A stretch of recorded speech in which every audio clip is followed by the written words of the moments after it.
Hello students, good morning. आज इस video में हम हिंदी का पाठ 8 पढ़ेंगे, जिसका नाम है प्रातः काल। प्रातः काल का मतलब होता है बच्चों सुबह का समय। सबसे पहले दिया हुआ है प्रस्तावना। प्रातः काल बाहर खुले में घूमना स्वास्थ्य के लिए लाभदायक होता है। इस पाठ में यही बताया गया है। तो चलिए बच्चों पढ़ते हैं। अर्नब और महक छुट्टियों में अपने मामा नवीन के गांव आए। तो बच्चों 2 बच्चे थे, एक का नाम था अर्नब और दूसरे महक। वो छुट्टियों में कहाँ गए? अपने मामा नवीन के गांव। यहाँ उनको बहुत अच्छा लगा। कहाँ शहरों का शोरगुल एवं धुआं। शोरगुल का मतलब होता है बच्चों जोर की आवाज़ें, ठीक है। कहाँ शहरों का शोरगुल एवं धुआं और कहाँ यहाँ की शांति और खुली हवा। तो गाँव में तो बच्चों बहुत शांति रहती है और खुली हवा भी मिलती है। दिन भर वे अपने दोस्तों के साथ खेलते रहे। रात को उन्हें खूब नींद आई। कब सवेरा हो गया पता ही नहीं चला। अर्नब की नींद खुली तो उसने देखा कि मामा जी कहीं जा रहे हैं।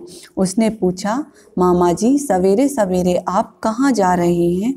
अर्नब, मैं घूमने के लिए जा रहा हूँ, तुम भी चलना चाहो तो जल्दी तैयार हो जाओ। सवेरे सवेरे खुली हवा में घूमने से शरीर तंदुरुस्त, मन खुश रहता है और बुद्धि भी तेज होती है। मामा ने हंसते हुए कहा, देखो महक भी तैयार हो गई है। हाँ मामा जी, मैं भी घूमने चल रही हूँ, महक ने कहा। अर्नब तो एकदम खड़ा हो गया। उसे घूमने का तो बड़ा शौक है। वह स्कूल के खेलकूद और दौड़ में हिस्सा नहीं ले पाता क्योंकि वह कमज़ोर है। मामा अर्नब और महक के साथ घर से निकल सड़क पर आ गए और तेज कदमों से चलने लगे। सड़क के दोनों ओर हरे भरे खेत थे जिनमें फसलें लहरा रही थीं। पक्षियों की मीठी आवाज़ें कानों को बड़ी अच्छी लग रही थी। ठीक है बच्चों। महक ने पूछा, मामा जी आप इतनी तेज़ी से क्यों चल रहे हैं? मामा ने समझाया, बेटे तेज चलने से हमारे शरीर में फुर्ती आती है। फुर्ती का मतलब होता है बच्चों एक्टिव या तेजी आती है शरीर में। हम जब गहरी सांस लेते हैं तो फेफड़े ताकतवर बनते हैं, उनकी गंदी हवा बाहर निकलती है। तो बच्चों जब हम गहरी सांस लेते हैं तो जो हमारे फेफड़े होते हैं वो कैसे बनते हैं? ताकतवर, और उनकी जो गंदी हवा होती है वो बाहर निकल जाती है, ठीक है। और हमें कई रोगों से छुटकारा मिलता है। सवेरे की खुली हवा 100 दवाओं के बराबर है। पूर्व दिशा की ओर से सूरज झांकने लगा था। उसकी मीठी मीठी धूप अच्छी लग रही थी। मामा जी ने कहा, सवेरे घूमने से हमें सूरज की धूप का लाभ भी मिलता है। उससे हमारे शरीर में फुर्ती आती है और रोगों से लड़ने की ताकत बढ़ती है। तो बच्चों जो सूर्य है वो कौन सी दिशा से निकलता है? पूर्व दिशा से, ठीक है।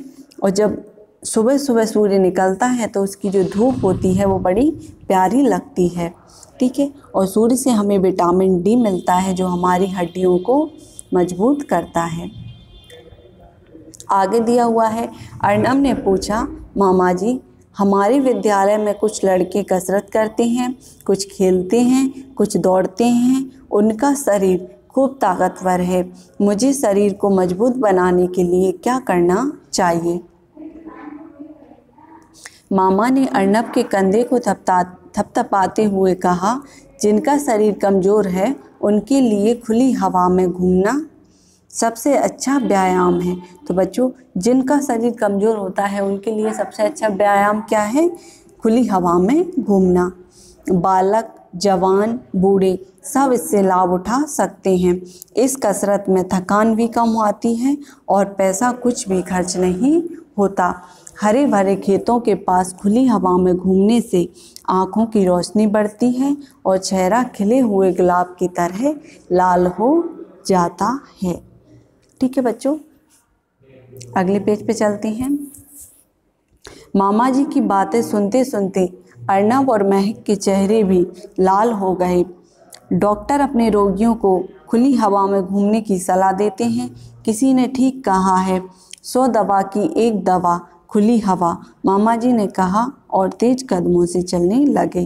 तो बच्चों, जो डॉक्टर्स होते हैं वो अपनी जो रोगी होते हैं उनको कहाँ खुली हवा में घूमने की सलाह देते हैं, क्योंकि खुली हवा में घूमने से कई रोगों से हमें छुटकारा मिलता है। इसलिए खुली हवा को 100 दवाओं की एक दवा कहा जाता है। आगे, अर्नब और महक भी खिलखिलाते हुए उनके पीछे दौड़ने लगे। ठीक है बच्चों, इस पार्ट में हम आज इतना ही पढ़ेंगे। इसके आगे अगली वीडियो में पढ़ेंगे। ठीक है, जो इसके अभ्यास प्रश्न हैं उन्हें पूरा करेंगे। ठीक है बच्चों, जब तक के लिए बहुत बहुत धन्यवाद। Thank you.